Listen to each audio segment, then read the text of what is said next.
kule Nairobi naenda kuvunja ndoa ya mtu. Bwana Yesu asifiwe.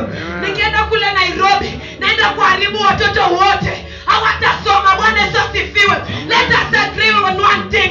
There's some of us who left there Kishaki, who left Kiambu just to come and destroy others' lives. Bwana Yesu asifiwe. Amen. Tunapata watoto wadogo sana ambao hata ukijaribu kuangalia unasema kwamba hakika destiny ya mtoto imeharibiwa. Ni kwa sababu ya mtu mmoja ambaye alitoka kule, ambaye amekuja kuharibu ya maisha.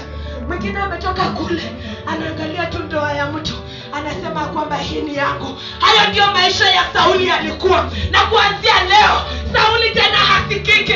Kuanzia leo yule ambaye alikuwa anavunja watu moyo, yule ambaye alikuwa na persecute, yule ambaye alikuwa anakataa neno, Sauli tena hasikiki. Bwana Yesu asifiwe. Amen. Yule ambaye alitoka nyumbani na mambo yake anakuja kuharibu, yeye ndiye atakayetengeneza tena. Bwana Yesu asifiwe. Amen. Yule ambaye alikuja kuvunja watoto mioyo, yule ndiye anayezaa watoto wazuri. Bwana Yesu asifiwe. Yule ndiye ambaye anakuwa hata Sunday school teacher, anaambia watu ya kwamba fuateni hii njia na Mungu ataweza kuonekana. Hallelujah. Bwana Yesu asifiwe. Amen. Journey to Damascus.